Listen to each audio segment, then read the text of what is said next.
Hello everybody, welcome to my channel Chapter Chat, and today we are going to read a beautiful poem The Caged Bird by Maya Angelou. So Maya Angelou was born on 4th April 1928 and she died on 28th May 2014. She was a writer, activist, philanthropist, orator and a great human being, and she had a successful career through this The Caged Bird poem. इस poem के जरिए उन्हें अपने life में बहुत success मिली थी. So now let's start the poem the caged bird, और इसका जो फुल टाइटल है I know why the caged bird sings. तो इस पोएम में उन्होंने क्या बताया है. This particular poem was published in her collection Shaker why don't you sing in 1983, और इसका जो थीम है वो है फ्रीडम वर्सेस कैप्टिविटी. तो इस पोएम में उन्होंने दो बर्ड्स के बारे में बताया है. एक बर्ड है जो फ्री है, वो खुले आसमान में उड़ता है और वो इंजॉय करता है, सन में विंड में घूमता है, खाता है, पीता है और अपने जितना दिल करे वो खुले आसमान में उड़ता है, और ये रिप्रेजेंट करता है यूएस के वाइट पीपल को. और दूसरा बर्ड है जो केज्ड बर्ड है, जो एक केज में बंद है और उसके फेदर्स को क्लिप कर दिए गए हैं और उसके लाइफ में कोई होप नहीं है, कोई और हैप्पीनेस नहीं है, डेस्परेशन है, सैडनेस है. और ये किसे सिंबलाइज करता है?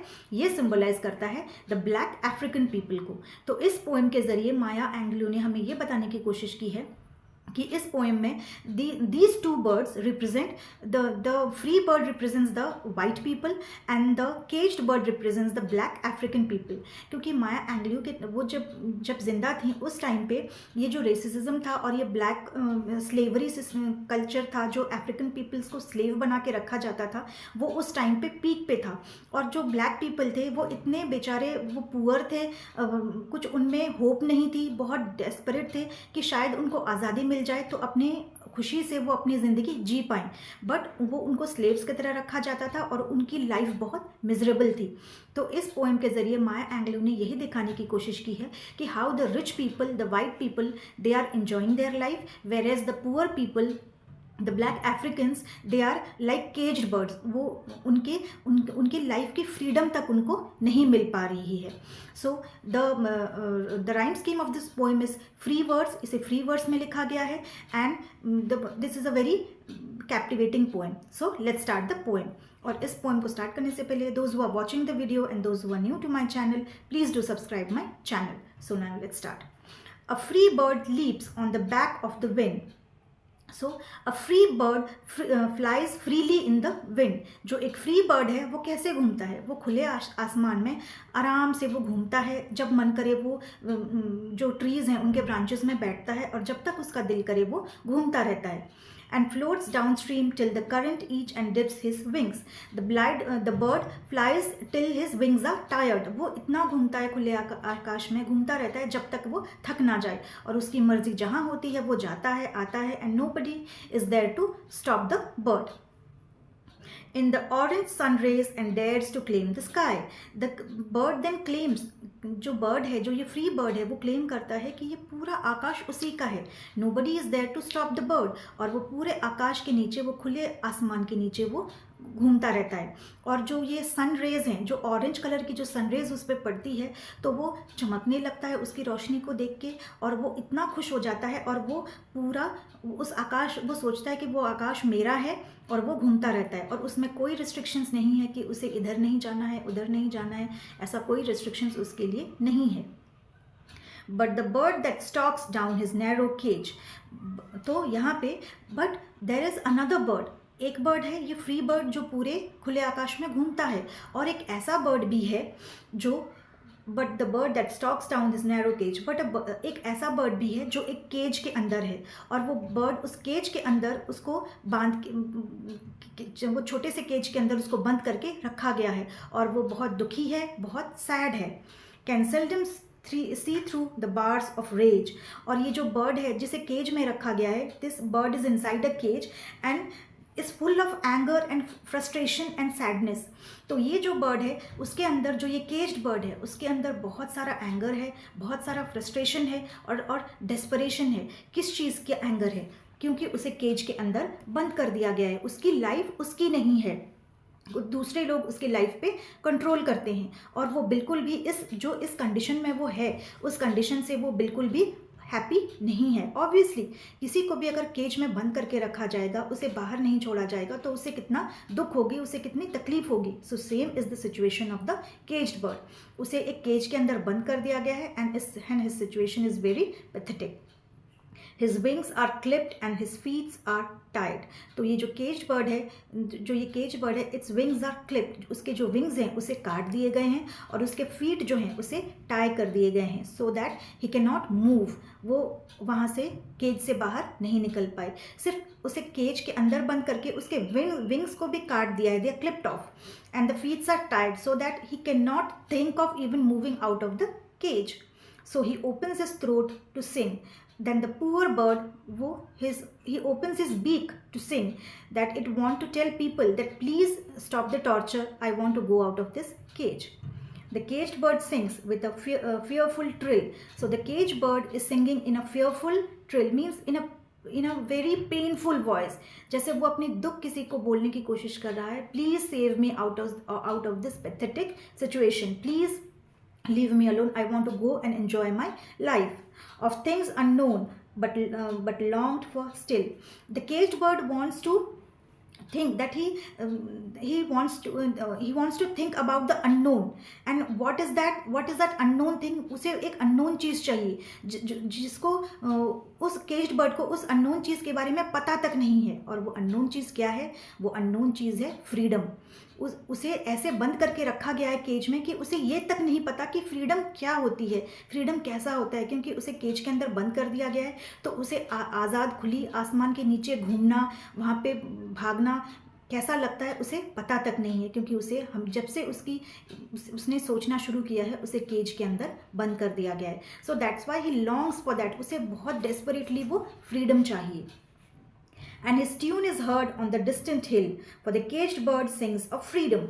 So the caged bird is singing from its heart. जो ये caged bird है वो अपने दिल से गा रहा है, और ये जो इसकी जो आवाज़ निकलती है वो दूर पहाड़ तक सुनाई देती है। जो पहाड़ हैं, दूर में जो पहाड़ हैं, उस दूर पहाड़ तक भी उसकी जो ये दुख भरे जो गाना गा रहा है वो सुनाई दे रहा है। और उस गाने में क्या है कि उसे फ्रीडम चाहिए, उसे उस जगह से निकल के बाहर जाना है, उसे भी अपनी ज़िंदगी जीनी है। It is singing, the bird is singing about the freedom that it wants. The free bird thinks of another breeze. So now the free bird, the bird, जी जो बर्ड जो फ्री है वो क्या सोच रहा है? अपनी नई उड़ान के बारे में सोच रहा है। ये फ्री बर्ड जो है वो सोच रहा है कि अब मैं कहाँ जाऊँ, अब मैं नया क्या करूँ, जो अनएक्सप्लोर्ड प्लेसेस है उन्हें एक्सप्लोर करूँगा, और मैं कैसे घूमूंगा, और अपना लाइफ को वो इंजॉय करेगा। And the trade wind soft through the sighing trees. Trade wind, what is the trade wind? Trade wind वो होता है जो ईस्ट से वेस्ट डायरेक्शन में ब्लो करता है, और जब ये ब्लो करते हैं ईस्ट से वेस्ट डायरेक्शन में, जो ट्रीज होती हैं उसमें से एक साउंड निकलता है, एक पर्टिकुलर साउंड निकलता है, तो उसे बोला जाता है trade wind. So the free bird thinks that it will go to another direction and start exploring the place there. And the fat worms waiting on a down bright lawn, and he names his own slave. So the free bird is now thinking कि अब वो उड़ेगा और वो जाके trees में बैठेगा, और जाके वो एक लॉन में जहाँ मोटे मोटे वर्म्स होते हैं उन वर्म्स को देख रहा है वो, और जाके वो वर्म्स को खाएगा और उसकी लाइफ इंजॉय करेगा। सो द फ्री बर्ड, उसे सब कुछ मिल रहा है जो उसे चाहिए। वो हवा में, आसमान में उड़ रहा है, जो ट्रीज में बहुत अच्छी से विंड ब्लो हो रही है, जो उसको बहुत सूदिंग इफेक्ट दे रही है, और उसे खाने को भी मिल रहा है। जो फैट वर्म्स हैं, द फैट वर्म्स जो वो देख रहा है, he will get down and gobble the fat worms. वो फैट वर्म्स को खाएगा और उसका पेट भी भर जाएगा।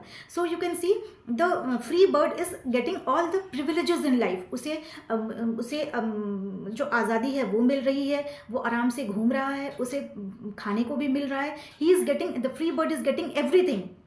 The free bird is getting everything, whereas the caged bird is not getting at all. जो उसकी बेसिक जो रिक्वायरमेंट है, उसकी जो फ्रीडम है, वो भी उसे नहीं मिल रही है। But a caged bird stands on the grave of dreams. जो ये केज्ड बर्ड है, the caged bird is sitting on its grave, वो ग्रेव में ही है, क्योंकि वो केज के अंदर ना उसे फ्रीडम है, ना उसे खाने की कोई चीज़ है, ना उसके ड्रीम्स हैं, एस्पिरेशंस, कुछ भी नहीं है। वो केज्ड बर्ड के लाइफ में कुछ भी नहीं है। The caged bird is sitting on its grave, और उसके ड्रीम्स तो हैं ही नहीं उसके, क्योंकि वो सपने कैसे देखेगा? जब उसे बंदी बना के रखा गया है, वो सपने भी नहीं देख सकता। वो इतना सैड है, इतना रो रहा है। Its shadow shouts on a nightmare scream. The caged bird is scared of the dreams also, कि वो सपने भी नहीं देख रहा है, क्योंकि सपने देखने का फ़ायदा ही क्या है जब वो सपने उसके पूरे नहीं होंगे। वो बस रोए जा रहा है, and the caged bird is crying and screaming for its freedom. वो अपनी फ्रीडम के लिए वो बस चिल्ला रहा है कि can somebody save me from this situation. His wings are clipped and his feet are tied.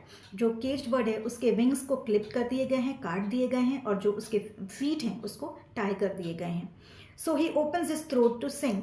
सो बस वो अपना जो बीक है वो खोल के बस वो बहुत painfully the caged bird is singing a song that somebody please somebody save me from this situation, please leave me alone, मैं I want to go and roam in the wind. The caged bird sings with a fearful trill. The caged bird sings with a fearful trill. तो वो एक pathetic, जो हम दर्द में जो गाते हैं, वो बस दर्द में अपनी जो भड़ास है वो निकाल रहा है कि मुझे यहाँ से बाहर निकालो, मुझे यहाँ पे नहीं रहना है। Imagine the situation of the bird. उसको एक केज के अंदर बंद किया गया, उसके फेदर्स काट दिए हैं, उसके जो पैर हैं उसे क्लिप टाइड कर दिया गया है, तो उसकी लाइफ में कुछ बचा ही नहीं है। वो बहुत पैथेटिक सिचुएशन में है, बहुत दर्द में है वो, और वो उसे वो एक्सप्रेस भी नहीं कर पा रहा है, और उसे सेव करने के लिए भी कोई नहीं है। तो वो इस सिचुएशन में वो क्या करेगा? बस वो दर्द में वो गाना ही गा सकता है। Of things unknown but long for still. For things unknown means unknown, उसके लिए जो फ्रीडम है उसके लिए अननोन ही है, क्योंकि फ्रीडम क्या होता है उसे पता ही नहीं है, बट उसे चाहिए वो अननोन चीज़, वो फ्रीडम उसे चाहिए ताकि वो बाहर जा सके और अपना जो उसकी ज़िंदगी है वो जी सके। And his tune is heard on the distant hill for the caged bird sings of freedom. The tune means the song of the caged bird can be heard till the हिल। जो दूर में जो हिल है वहाँ तक उस केज्ड बर्ड की जो सॉन्ग है, जो पैथेटिक और वो उसकी जो सैड सॉन्ग है वो सुनाई दे रही है, and it is longing for the freedom. और उस केज्ड बर्ड की जो आह निकल रही है, जो पेनफुल नोट उसके हार्ट से निकल रही है, वो बस यही कह रही है कि please leave me, please somebody who can take me out of this situation. कोई तो हो जो उसे इस सिचुएशन से बाहर निकाले और उसे उस कैप्टिविटी से, उस केज से बाहर निकाले, ताकि वो भी अपनी लाइफ जी सके। सो this is the end of the poem. और इस पोएम का जो मेन थीम है वो है freedom versus captivity. In one side एक फ्री बर्ड है जो अपनी लाइफ पूरी तरह से इंजॉय कर रहा है, and the free bird is getting all the privileges in life. जो भी अच्छी चीज़ें हैं वो सब कुछ उसे मिल रही हैं, whereas the caged bird is not getting anything. उसे बेसिक जो रिक्वायरमेंट्स होती हैं, जो फूड है, जो उसकी लाइफ है, कुछ भी नहीं मिल रही है, और तो और उसे एक केज में बंद कर दिया गया है, उसके विंग्स को काट दिए गए हैं, एंड फीट्स आर टाइड, ताकि वो कुछ भी ना सोच सके, बस वो केज में चुपचाप बंद होके रह जाए। So this is the condition of the people. जो फ्री बर्ड है, जो अमेरिकन्स हैं, they are enjoying their life. The American peoples, they are enjoying their life, whereas the poor African peoples, they are tied and they are kept as slaves. So this is the thing. I hope आपको poem समझ में आई हो, and please do subscribe my channel. Thank you.